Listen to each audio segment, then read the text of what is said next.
Bonjour ou bon après-midi à toutes et à tous.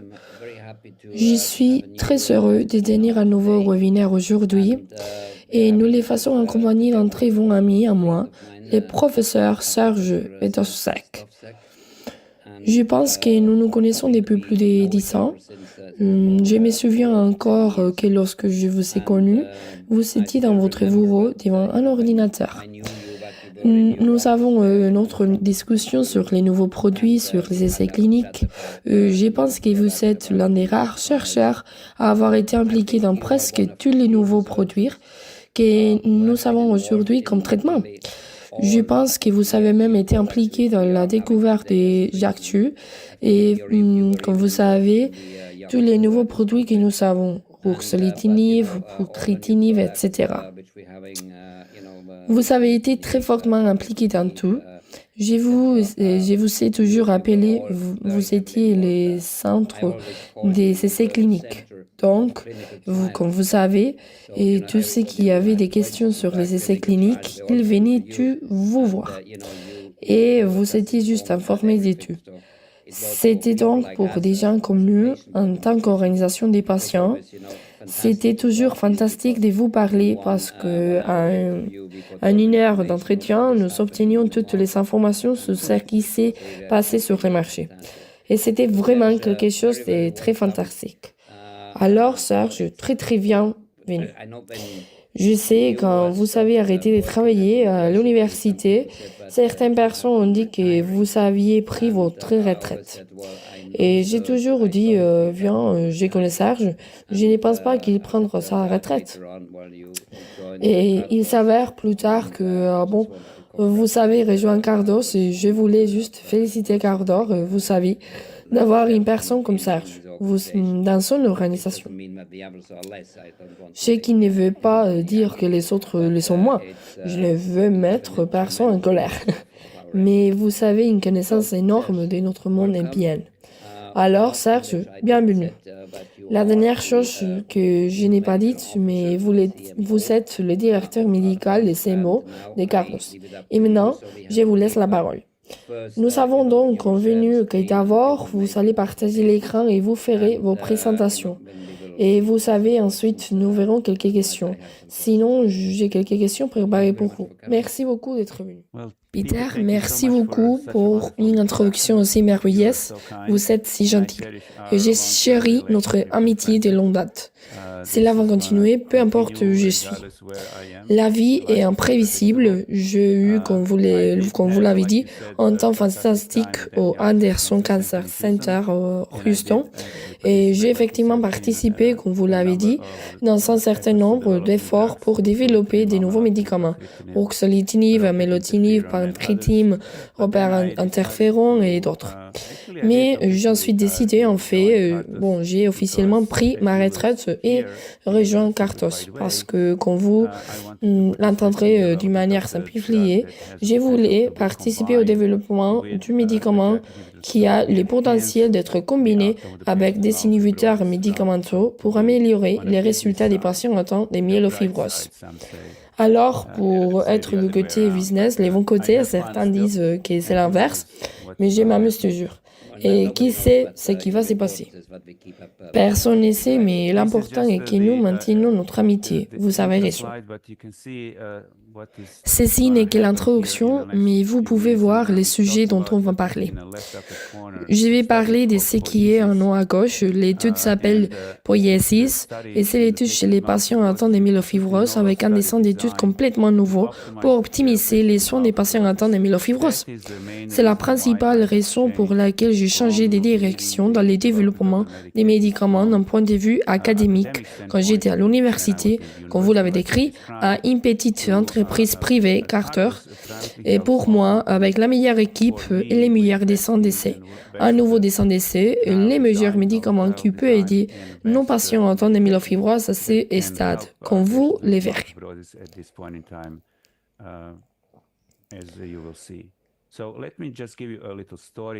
Laissez-moi juste vous raconter une petite histoire sur ces médicaments qui s'appelle navtemadlin.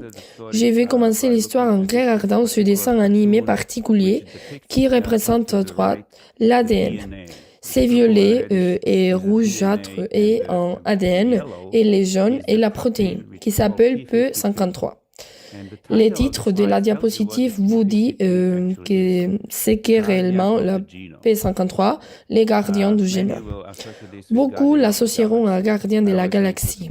J'ai fait toujours un peu d'humour avec la science sérieuse et c'est l'un de ces gardiens. Celui-ci est le gardien du génome parce que la protéine P53, activée en jeune, va parcourir l'ADN et rechercher des anomalies. Et les anomalies sont listées à gauche. Quand elle trouve des anomalies comme c'est en couleur rouge, alors elle s'arrêtera et elle arrêtera cette cellule, arrêt du cycle cellulaire, et elle essayera de la réparer ou elle conduira à l'apoptose cellulaire, qui est à droite. Cela signifie la mort cellulaire, donc cela conduit à la mort cellulaire quand il y a quelque chose d'anormal. C'est la fonction normale de la protéine P53. C'est pourquoi nous disons que c'est un gardien du génome. Mais bien sûr, il est régulé, comme tout dans le corps, par la protéine qui s'appelle MD-M2. La MD-M2 régule la P53, une protéine suppresseur du tumeur critique. La P53 est une protéine suppresseur du tumeur. Parce que si vous laissez toutes ces anomalies se produire, vous avez un cancer, n'est-ce pas? La P53 est le gardien, c'est pourquoi nous l'appelons gardien. Et normalement, la P53 répond à la présence des cancers ou d'anomalies et conduit la cellule à la mort. Mais quand vous avez trop de protéines MD2, alors l'activité de la P53 est supprimée et elle ne fonctionne pas.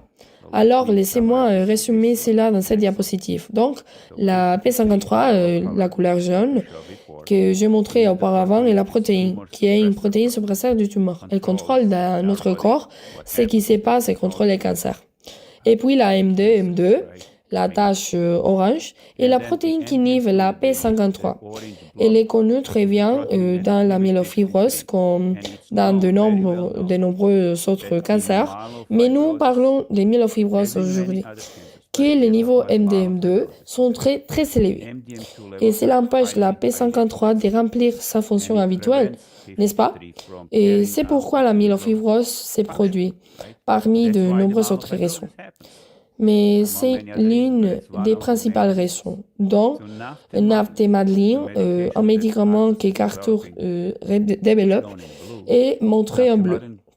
Les navtemadlin se lient, comme vous pouvez les voir, sur les dessins animés à l'MD, M2, inhibant l'inhibiteur de la P53, dont les navtemodulants est un inhibiteur de la MD-M2, inhibant l'activité de la MD-M2 sur la P53.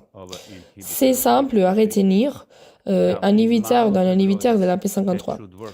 Maintenant, dans les myélofibroses, cela devrait fonctionner. Et cela fonctionne jusqu'à présent dans les études cliniques. C'est pourquoi nous parlons de l'étude des phases 3 ou de l'approbation du navtemadlin. Maintenant, les patients doivent avoir une protéine P53 fonctionnelle. Qu'est-ce que cela signifie? Si la P53 elle-même est mutée, alors les navtemadlin ne fonctionnera pas. La bonne nouvelle est que s'il n'y a pas de bonnes nouvelles habituellement, mais chez les patients atteints de myélofibrose, les patients atteints de myélofibrose n'ont pratiquement personne de mutation dans la P53 elle-même. Et donc, plus de 95% des patients atteints de myélofibrose devraient répondre à la modélisation du NAPCA car ils ont un type sauvage normal. C'est ainsi que l'on appelle P53, information importante à connaître. Donc, si le MD-M2 est fortement exprimé, et vous pouvez les voir dans les cercles à droite, au milieu de ce cercle MD-M2, la P53 est fortement exprimée et il inhibe les P53. Alors, la maladie peut s'épanouir et la maladie a beaucoup de caractéristiques différentes. Vous pouvez voir ici en haut à droite la prolifération des cellules des myélofibroses nous pouvons réellement mesurer, ce sont des cellules progénitrices dans les sangs, qui peuvent être mesurées par des nombres. Ensuite, dans les cercles, il y a la fibrose des moelles osseuses. Tout le monde le sait, c'est ainsi que la maladie s'appelle myélofibrose.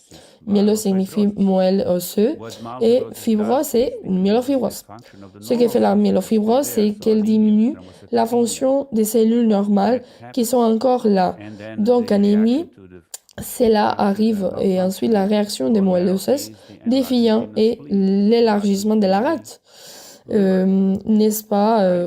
Et ensuite, dans les cycles, il y a une augmentation des cytokines pro-inflammatoires. Les cytokines sont des protéines qui sortent des cellules et provoquent une inflammation. Tout le monde le sait. Malheureusement, vivre avec la myélofibrose fait que les symptômes sont un problème important. Les mangeaisons, sueur nocturne, des douleurs osseuses, la calexie qui se développe, fièvre, des fatigues, beaucoup de symptômes différents. Et ensuite, dans le cercle, il est dit myélofibrose. Bardin, cela signifie que le nombre de cellules que la myélofibrose affecte augmente et il est associé à ces mutations, appelées résiduline, MPL, et mutation éjaculate. Nous pouvons en fait mesurer le nombre de cellules mutées dans l'échantillon des patients.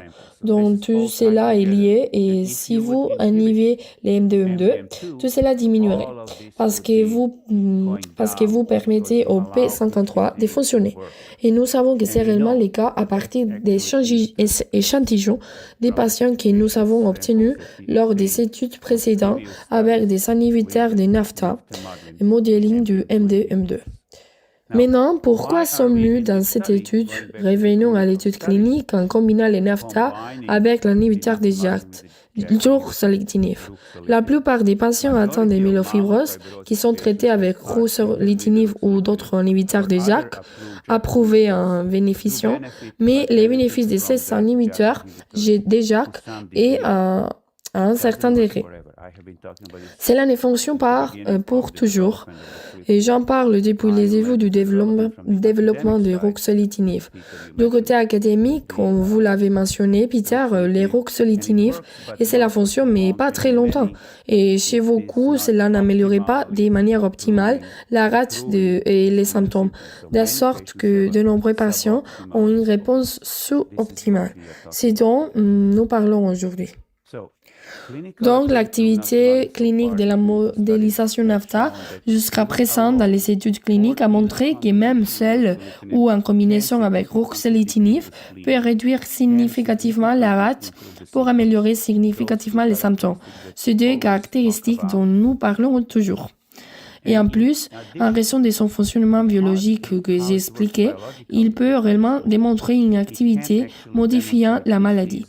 Cela signifie qu'il peut améliorer la fibrose de la moelle osseuse, il peut réduire aussi le nombre de cellules cancéreuses des myélofibroses dans les sangs, et il peut réduire les niveaux des cytokines inflammatoires, tout cela lié aux bénéfices cliniques. Et donc, nous sommes tout excité moi-même. C'est l'une des principales raisons pour lesquelles j'ai rejoint l'entreprise parce que j'ai vu que c'était une réelle possibilité, ce qui prolongerait alors les soins optimaux des patients atteints de myélofibrose et réduirait tous ces marqueurs et fournirait les bénéfices cliniques aussi longtemps que possible, n'est-ce pas? Nous voulons optimiser les soins de nos patients. Nous en avons parlé plusieurs fois, vous et moi, Peter. Quel est l'objectif? Rendre la maladie aussi chronique que possible avec une bonne qualité de vie, n'est-ce pas? Parfois, les médicaments peuvent provoquer une irritation du tractus gastro-intestinal ou abaisser le nombre de cellules sanguines, mais cela peut être géré efficacement. Cela n'empêche pas l'administration optimale de la modélisation de NAFTA à un patient.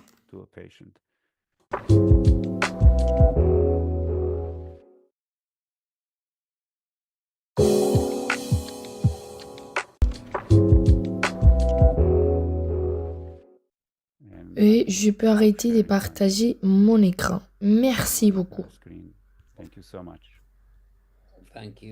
Merci beaucoup. Peut-être si vous voulez... oui, d'accord. Non, c'est bon.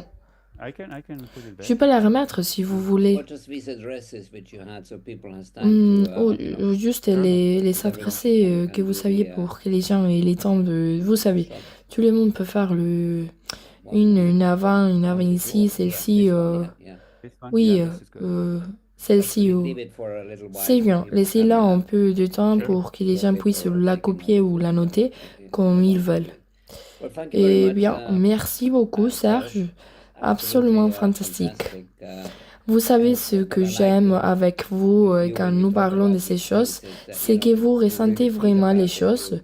Vous êtes très terriblement convaincu par le nouveau produit et les nouveaux traitements. Et vous pouvez aussi expliquer de manière à ce que nous, en tant que patients, puissions comprendre. Et je pense, vous savez, ce que vous savez expliquer maintenant avec les images que vous avez faites. Je pense que la plupart des patients comprennent ce que vous faites et je pense que c'est une toute nouvelle façon d'essayer d'obtenir un contrôle de ce que j'appelle normalement la chronicisation d'une maladie que jusqu'à présent nous n'avons pas. Vous l'avez dans la LMC par exemple, mais nous n'avons pas encore cela et je pense que c'est très très important que mais nous pouvons aller plus loin et je vous souhaite, vous savez, toute la chance du monde pour obtenir tous les patients dont vous avez besoin maintenant. J'ai la première question que j'ai et dont j'ai parlé aux patients auparavant, vos limites. Si je vous comprends bien, tout patient qui a déjà pris un produit de cytoéruption il n'est pas accepté à l'essai, n'est-ce pas? L'éligibilité nous dit que les patients qui ont déjà reçu un inhibiteur de JAK ne peuvent pas participer, mais les autres patients qui étaient sous interférons ou hydroxyurés ou prédnisons sont bienvenus. Toute autre thérapie passée est acceptable, sauf un inhibiteur de JAK. D'accord. Maintenant, vous savez, l'inhibiteur des JAK, dont les plus célèbres est, je pense, les Ruxo, il y a quelques années, il n'était donné qu'aux patients atteints de myélofibrose. Mais au cours des une ou deux dernières années, en particulier en raison de la pénurie des Perasus, les médecins ont préféré donner les Ruxo beaucoup plus tôt. Et parfois, si vous savez, j'ai la PV depuis 30 ans et j'ai un moment où l'hydroxyurée ne fonctionne plus. J'ai donc dû passer au Ruxo avec un résultat fantastique d'ailleurs. Mais cela signifie, vous savez, quand nous avons eu cela, nous ne pouvons pas, un jour, si ça va à l'MF, je ne pourrai plus participer. Et ne pensez-vous pas que cela réduit énormément la possibilité pour un patient en temps de MF de participer? Je ne peux vraiment pas comprendre cela quand je suis un patient qui a pris du Ruxo, mais cela ne fonctionne pas. Je vais dire, cela n'élimine pas la rate. Vous savez, cela améliore beaucoup des choses, mais ce n'est pas, dans la plupart des cas, ce n'est pas optimal, comme vous le dites. Dans la plupart des cas, c'est sous-optimal.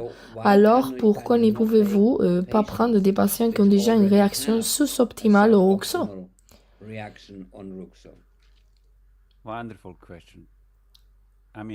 Excellente question. Je vais dire, vous avez raison sur les points où nous apprenons et c'est très important pour les patients de comprendre la distinction entre les chemins vers l'approbation des médicaments et la gestion réelle des patients. Si vous étiez dans ma clinique et que vous veniez et que vous étiez sous ruxolitinib pendant, disons, 300 et que vous aviez encore des problèmes avec la rate ou les symptômes, ou comme vous l'avez dit, vous avez fait un travail fantastique. Et 2 ans plus tard, la rate et les symptômes apparaissent et j'ai une modélisation après coup approuvée. J'aurais pu envisager d'ajouter une modélisation après coup, n'est-ce pas, dans la pratique régulière ou tout autre médicament qui serait acceptable de combiner. C'est la gestion réelle des patients. Cependant, pour l'approbation du médicament, il faut suivre des protocoles d'études rigoureux qui objectiveront d'abord les groupes des patients dont nous parlons. Cela signifie comment définir la réponse optimale. Et cela signifie qu'il faut suivre les patients avant qu'ils ne commencent les ruxolitinib pendant une certaine période sous ruxo et mesurer l'IRM et les questionnaires avant et après pour savoir de manière objective qui leur est arrivé. Et c'est pourquoi cette période de rodage de ruxo, seul si les patients naïfs de ruxo, période de rodage. Ensuite, vous avez une population homogène de patients qui, après avoir eu des mesures objectives au ruxo, remplissent une définition de réponse sous-optimale. Et cela signifie ne pas se sentir bien et avoir encore un peu de rate. C'est ainsi que nous avons eu une discussion ouverte avec la FDA et que nous avons dû suivre la réglementation pour avoir ces mesures objectives de la réponse au ruxo depuis le début du ruxo pendant 5-6 mois. Et ce n'est qu'alors chez les patients qui ont une réponse sous-optimale que nous avons étudié les NAFTA et versus placebo. Si vous réussissez, alors peut-être que dans votre cas particulier, les NAFTA, lorsqu'il sera disponible commercialement, pourra être une option pour les médecins traitants de l'ajouter au traitement en cours avec les ruxo. Je ne vais pas le dire, mais vous reconnaissez maintenant la distinction entre la gestion régulière des patients et les schémas réglementaires ou l'approbation possible d'un nouveau médicament. Donc cela signifie aussi qu'un patient qui était sous ruxolitinib, qui n'a eu aucune réaction ou qui a eu des mauvaises réactions, ou pour quelque raison que ce soit, il a dû abandonner et il est revenu à l'hydroxyurée, n'est pas non plus éligible pour vos essais cliniques. Non, parce que ces patients ont eu des effets secondaires ou ont été résistants, réfractaires, intolérants. Non. La demande était pour une raison spécifique pour l'approbation du modèle de Nyon, de se concentrer sur les patients qui sont relativement nouvellement diagnostiqués, si vous voulez, n'ont jamais été exposés à un inhibiteur de médicaments. Donc on peut dire pourquoi ces médicaments est testé. Pour les patients qui sont légèrement naïfs ou naïfs d'un inhibiteur de JAK et qui n'ont pas eu de réponse optimale après 5 à 6 mois. C'est l'objectif principal. Et bon, je comprends, je pense que c'est dommage car cela rend difficile la participation de nombreux patients. Mais quand nous le savons, je viens juste d'une réunion des médecins ici en Espagne et nous en avons aussi parlé. Et la plupart des médecins qui ont l'accord d'essai clinique avec vous m'ont dit que nous avons des problèmes pour trouver les patients. Mais il y a suffisamment de patients atteints de MF, je vais dire. Ce n'est pas un problème. Je les appelle en fait des patients sous inhibiteurs des JAK. Donc, vous savez, je pense que c'est le plus gros problème, c'est que j'ai découvert des discussions avec les médecins afin d'obtenir ces patients. Mais de toute façon, si telles sont les conditions, c'est comme ça. Donc, je pense que oui. Alors, Peter, ici, nous nous associons et nous faisons passer les mots sur les taux de biopsie et nous incitons les patients à participer avant qu'ils ne reçoivent les ruxo, n'est-ce pas? Absolument. Je suis entièrement d'accord avec vous. Nous devons travailler très dur là-dessus. Les gens les patients doivent savoir que si l'on était sous interféron et qui ont eu un INT ou une PV et que la mutation passe en MF, ils savent que s'ils veulent entrer dans cet essai clinique, ils ne peuvent prendre aucun inhibiteur déjà car sinon nous serons exclus. Oui. C'est vrai. D'accord. Eh bien, donc c'est ainsi que nous allons nous concentrer dessus. Maintenant, je pense que le cycle complet et sur un an ou un an et demi sera probablement le test. Maintenant, si à la fin il s'avère que les patients ne peuvent pas prendre votre produit, peut-il alors revenir à, disons, Ruxo ou à ce qu'il prenait avant? Est-ce que ce n'est pas un problème? Pas de problème. Et n'oubliez pas, nous n'arrêtons pas les Ruxo. Les Ruxo continuent. Ils sont une amélioration sous-optimale. Ils continuent avec la Ruxo. Nous ajoutons Nafta, Moudlin ou un placebo en plus du traitement en cours avec Ruxo. Ruxo reste. Et ensuite, ils sont dans la partie randomisée pendant au moins 6 mois où nous voyons la réponse. Et s'ils en bénéficient, continuez tant qu'il y a un bénéfice. Personne n'arrêterait la thérapie qui profite aux patients. Je ne me les permettrai pas. Donc, vous continuez les modeling en plus de Ruxo en cours tant qu'il y a un bénéfice. Des années à venir, j'espère bien. J'espère bien aussi, maintenant, dans les temps chaotiques que nous vivons aujourd'hui, nous ne savons pas vraiment comment se déroulent les approbations. Combien de temps il faudra pour que les produits soient réellement approuvés? Qu'arrive-t-il si vous avez des résultats positifs, tout est parfait, mais vous savez, non, ce n'est juste pas, ça n'avance pas avec les approbations. Et je vais dire, si l'approbation de la FDA est bonne, mais qu'ALAMO doit aussi le faire, et qu'en Europe, les différents pays doivent aussi le faire. Donc, l'Espagne, par exemple, prend 2 descentes de plus, mais dans n'importe quel autre pays. Les patients, s'il a un résultat positif, indépendamment de tous ces problèmes de réglementation, pourra continuer avec votre produit. Je suppose. Oui, sans aucun doute. Oui, d'accord. Bien.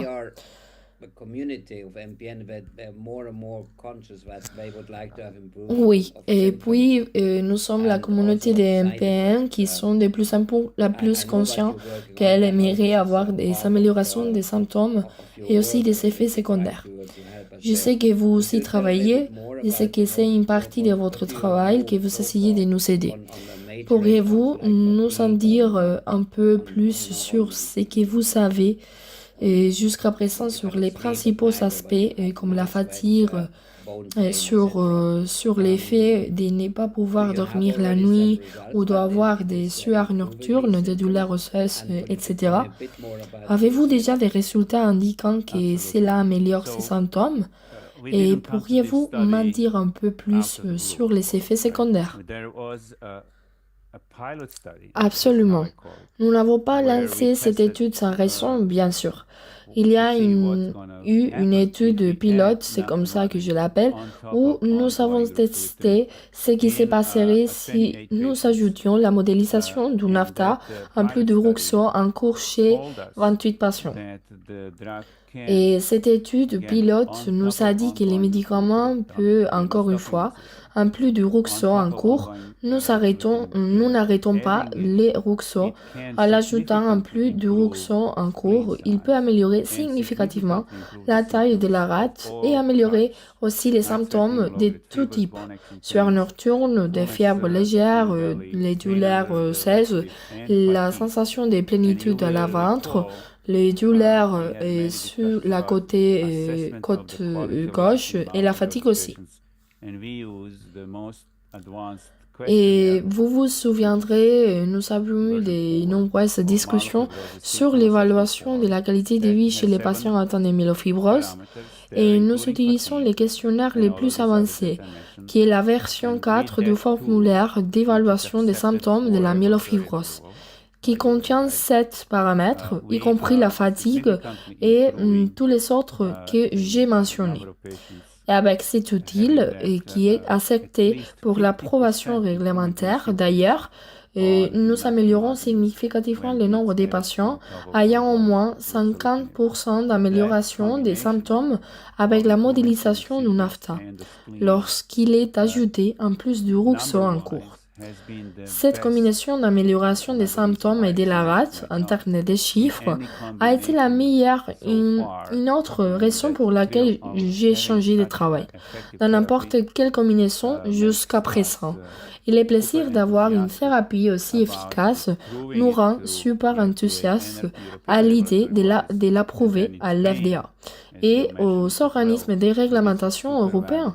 Et ensuite en Espagne, comme vous l'avez également mentionné, que c'est une thérapie super précieuse qui peut être administrée de manière facile, simple et durable pour améliorer la qualité de vie et la rate des patients. L'amélioration de la rate seule ne suffira pas. N'est-ce pas? Je veux dire, nous en avons discuté plusieurs fois. Il doit y avoir une amélioration de la qualité de vie en combinaison avec l'amélioration de la rate. Deux facteurs ensemble et c'est lié à ce que nous appelons les critères d'évaluation coprimaires de l'étude pour ISIS, la rate et les symptômes ensemble. Ils doivent toujours être ensemble. Oui, je pense que cela a été clairement démontré dans votre présentation, que vous attaquez les problèmes d'une manière très générale et complète. Récemment, certains produits qui arrivent sur le marché sont très spécifiques pour un ou deux symptômes, ce qui est certainement pas bon, c'est bien, mais ce n'est certainement pas vraiment les résultats que nous aimerions avoir.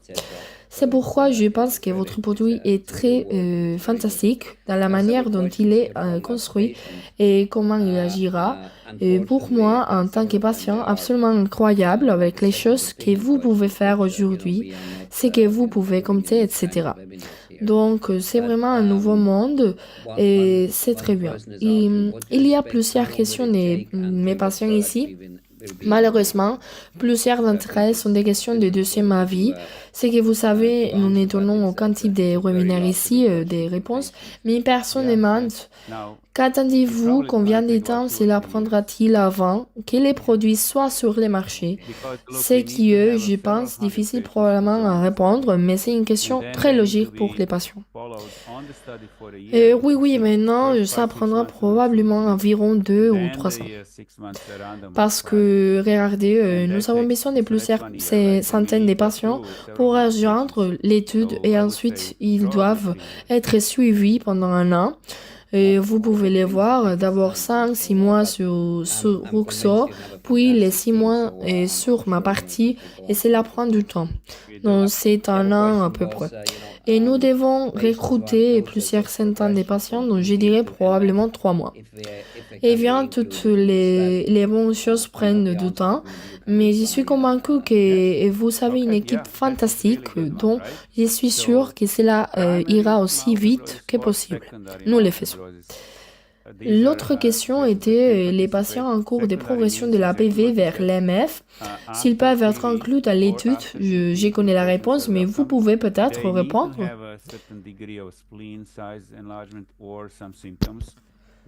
Oui, d'accord, c'est une très bonne question. Dans la myélofibrosie primaire ou secondaire, ce sont les patients qui peuvent participer.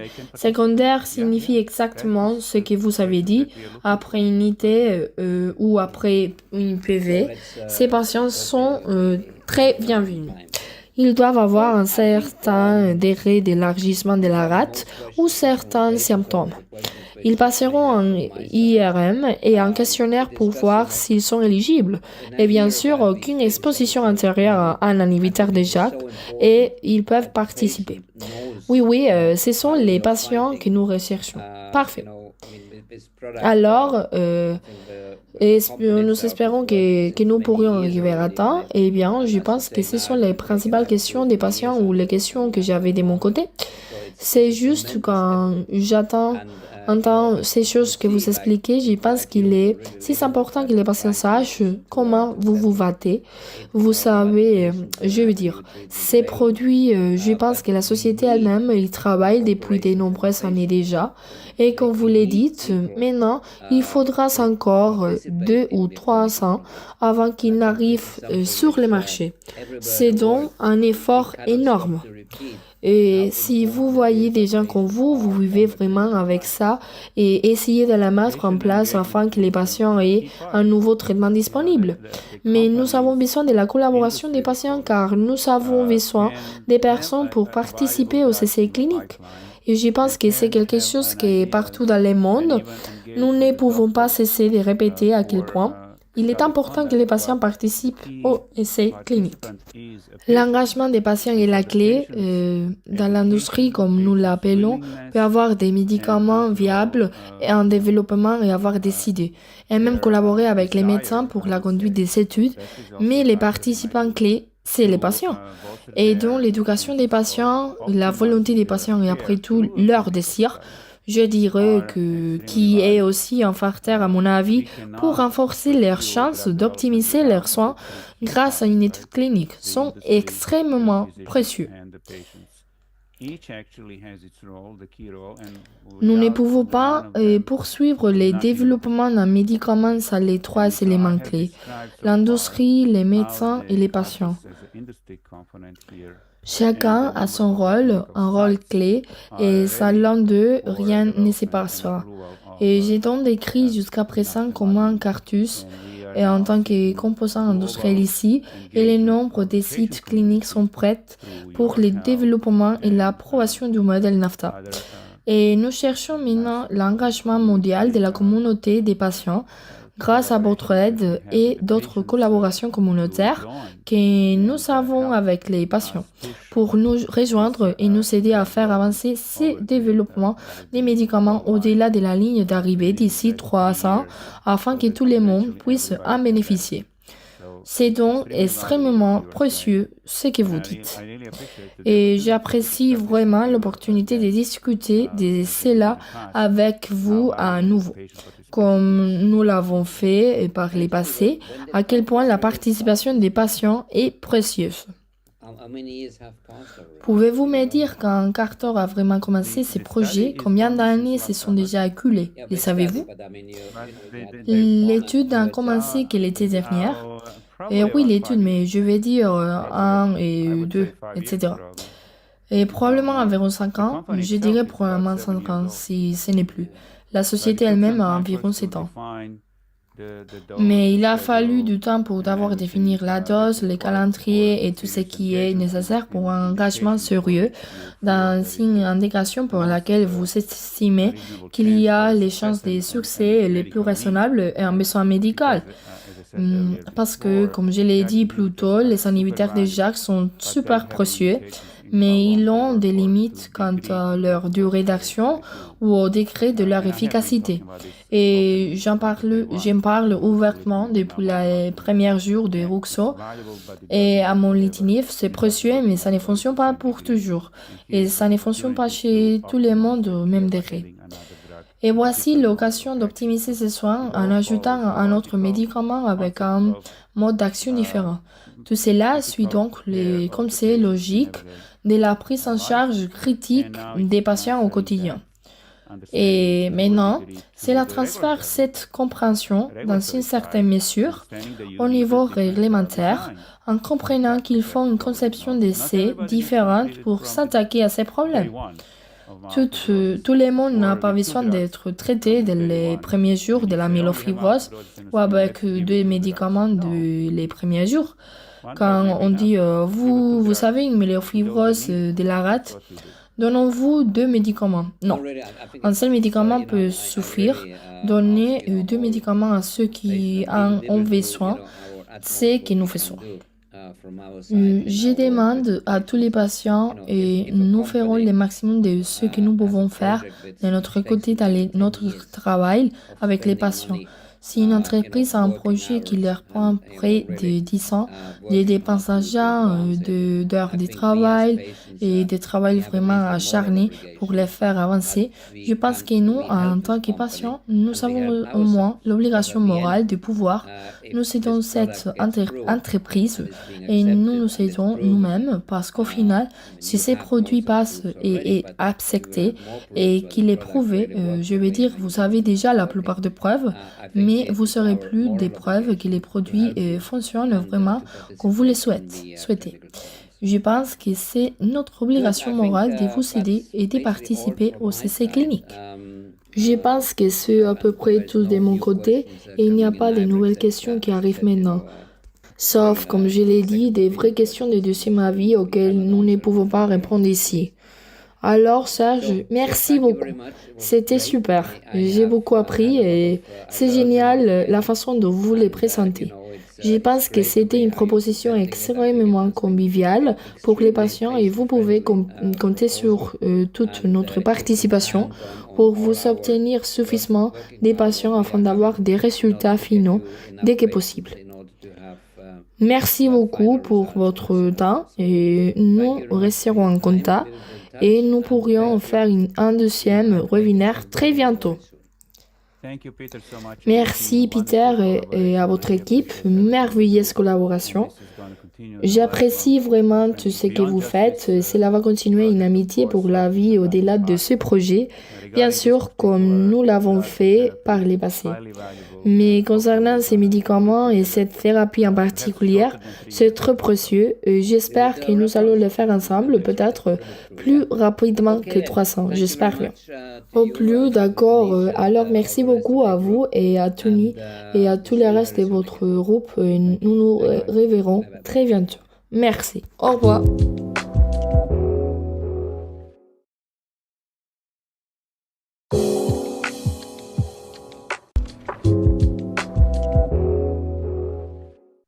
Maintenant, l'étude poïésis a un titre peut-être étrange, mais il y a une bonne raison à cela.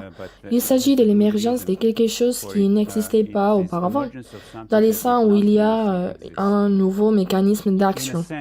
Les médicaments que nous avons mentionnés et qui ont été développés par le passé étaient des inhibiteurs de JAK. Ils inhibent cette voie de signalisation JAK-STAT, une autoroute. Rappelez-vous que nous en avons parlé qui fait aussi croître les cellules. Et cela diminue la croissance des cellules, mais cela ne change pas la biologie de la maladie. Ici, nous avons quelque chose de différent et nous avons un nouveau protocole d'études conclu pour prouver que nous pouvons réellement changer la biologie de la maladie, prévenir la progression peut-être et prolonger la survie peut-être aussi. Poiesis inclut également l'acronyme de l'activation de P53, dont j'ai parlé pour optimiser les réponses dans la myélofibrose. Donc cela récapitule ce que j'essayais de dire dans le titre de l'étude elle-même. Donc c'est vraiment important. Et c'est facile à retenir aussi. Je pense que tout le monde aimerait dire je participe à une étude pour poiesis pour faire quelque chose de plus pour ma condition, pour optimiser les soins et les améliorer aussi longtemps que possible. Donc nous sommes l'étude est présente dans le monde entier. Comme vous pouvez le voir ici, c'est à partir d'hier 229 sites dans 19 pays. Et nous continuons d'ouvrir plus de sites. Nous ne voulons pas prendre trop de temps pour développer ces médicaments et naftamadine pour les patients atteints de myélofibrose. Nous voulons étendre le nombre de sites, peut-être de 150 ou même plus. Plus de pays sont ajoutés. Vous pouvez voir ici la liste des pays ouverts. Et plus tard, je vais vous montrer la diapositive avec des liens où n'importe qui peut aller et voir les détails de l'étude et les sites d'études. Il y a les liens que vous verrez aux États-Unis et en Europe aussi. Et nous avons notre propre site qui peut aider avec des informations. Mais juste pour vous donner une perspective que nous ne sommes pas timides pour fournir ces médicaments aussi vite que possible et aux patients via l'étude. Ensuite, si elle est approuvée, à un plus grand nombre de patients à travers le monde. Maintenant, donc nous recrutons des patients, mais nous ne sommes qu'au début. Et nous nous concentrons sur les patients qui, comme j'ai essayé de l'expliquer, ont une réponse sous-optimale alors qu'ils sont sous ruxolitinib, un inhibiteur de JAK qui est la première ligne de traitement standard pour les patients atteints de myélofibrose pour contrer la rate et les symptômes.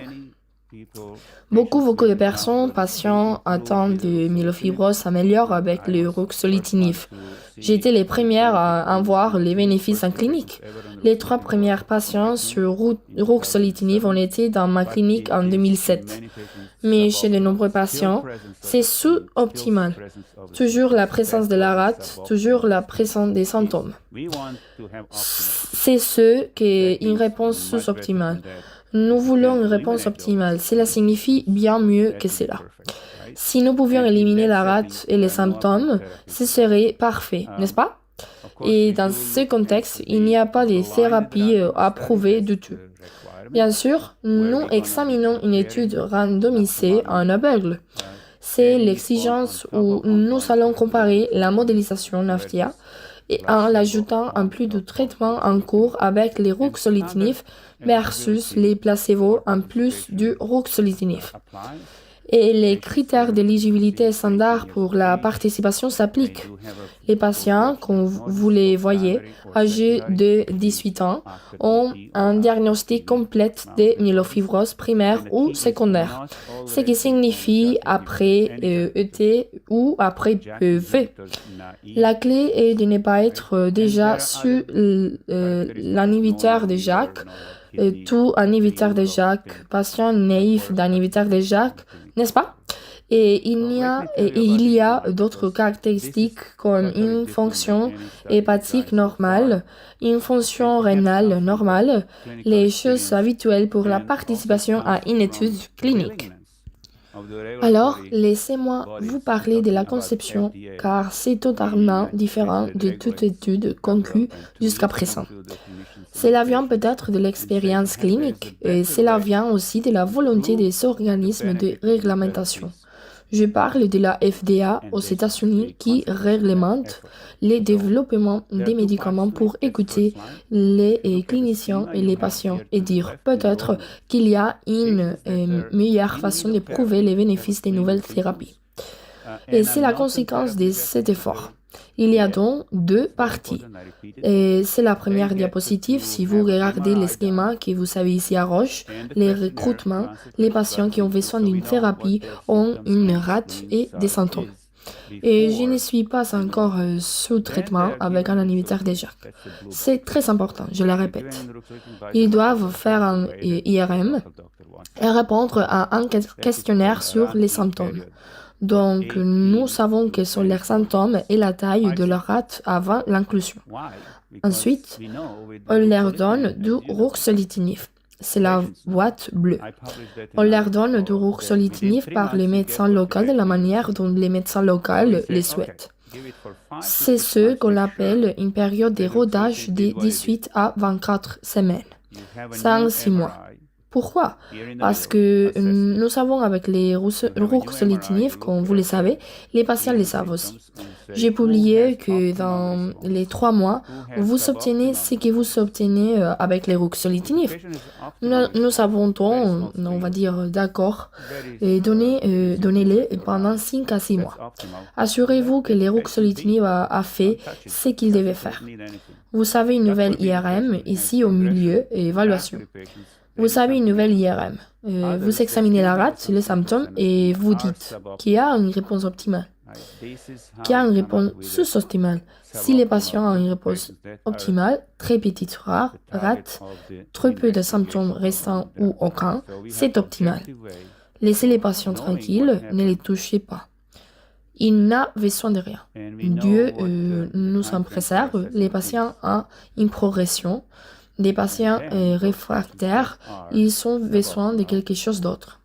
D'autres qui ont encore des symptômes et une rate sont sous-optimaux, n'est-ce pas?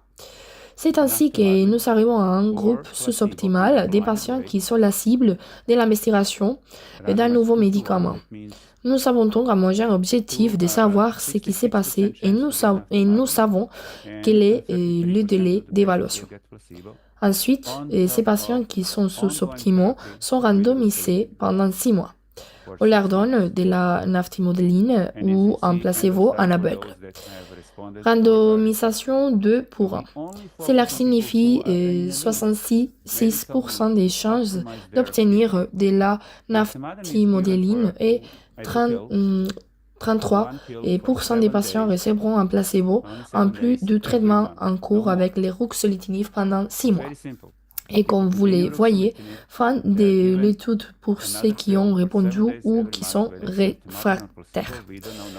Nous nous concentrons donc uniquement sur les personnes qui ont un besoin médical pour optimiser leurs soins. La naftimodéline est administrée sous forme de pilule, une pilule pendant 7 jours, seulement 7 jours par mois, pas plus. C'est très simple. Les gens continuent les ruxolitinib, on leur donne une autre pilule pendant 7 jours chaque mois, que ce soit du naftimodéline ou un placebo, nous ne savons pas, personne ne sait. C'est une étude randomisée en aveugle pour les patients qui ont une réponse sous-optimale. Oui, c'est assez simple à comprendre pendant 6 mois. Donc, l'étude dure presque un an, n'est-ce pas? Nous faisons participer les patients avant qu'ils ne reçoivent les ruxolitinib. Nous suivons les patients sur ruxolitinib pendant 5-6 mois à peu près. Nous voyons la réponse. S'ils vont très bien, parfait. Ils sont hors de l'étude, pas besoin d'expérimenter ou de faire quoi que ce soit avec eux. Si les patients ont une réponse sous-optimale, s'il a encore un problème avec la rate et les symptômes, alors ces patients ont un besoin médical d'améliorer leurs conditions. Et nous les randomisons ensuite pendant 6 mois pour recevoir du naftimodéline ou un placebo, en plus du ruxolitinib en cours. Oui, nous évaluons ensuite la réponse. Nous évaluons la réponse avec la randomisation. Et oui, nous voyons l'état de la rate et de leurs symptômes après 6 mois de naftimodéline. Est-ce une étude compliquée? Non, c'est pas du tout compliqué. Ce qui se passe, ce sont les prélèvements sanguins habituels. Nous mesurons les volumes de la rate par IRM tous les 6 mois, comme vous venez de l'entendre. Nous évaluons les symptômes avec les questionnaires et chaque patient reçoit un petit appareil où il saisit les réponses aux questions. Et c'est la répéter tant qu'ils sont dans l'étude. Nous voulons en fait suivre les patients aussi longtemps que possible car il y a cette croyance significative, très significative, moi-même et d'autres à l'FD, également, qui nous demandent de suivre les patients aussi longtemps que possible pour voir s'il y a une prolongation significative de la vie et la prévention d'une progression pour laquelle nous avons des indications de l'étude précédente. C'est donc une partie importante de cela. L'analyse d'efficacité réelle est après 6 mois pour la rate et les symptômes, après la randomisation, que nous comparons à avant la randomisation, et nous la comparons à avant le début des ruxolitinib. Rien d'inhabituel par rapport à tout et à autre protocole d'étude pour la myélofibrose dans la partie analyse d'efficacité. Maintenant, il y a beaucoup plus à dire sur l'étude. Nous avons un site web, vous pouvez voir ici un lien. Et cette présentation est disponible pour tout le monde. Et donc, veuillez vous rendre sur le site ou sur clinicaltruth.job qui liste les détails que j'ai décrits en Europe dans les coins inférieurs droite. Il y a ces nouveaux liens européens qui contiennent tout ce que j'ai dit et encore plus d'informations dans différentes langues, ce qui est très important en fait, pas seulement l'anglais dans différentes langues, où vous pouvez nous envoyer un courrier. C'est donc une autre possibilité. Tout cela est possible pour les patients pour une éventuelle participation. Alors laissez-moi m'arrêter là. Je vous remercie beaucoup de m'avoir donné l'opportunité d'expliquer brièvement ce que nous faisons, où se trouve l'information et pourquoi nous sommes si enthousiastes sur ce sujet. Car nous nous concentrons vraiment sur les patients de l'éviction avec un médicament qui a un nouveau protocole d'étude et un nouveau mécanisme d'action pour pouvoir combiner son activité avec les inhibiteurs des médicaments et fournir ces soins optimaux aussi longtemps que possible et rendre agréable pour les patients de vivre avec une maladie contrôlée. Ce qui, je pense, est très réaliste à attendre avec ce que nous savons sur naftamodéline. Une pilule, 7 jours chaque mois. Ça marche. Alors, merci beaucoup. Je suis ouvert à toutes les questions.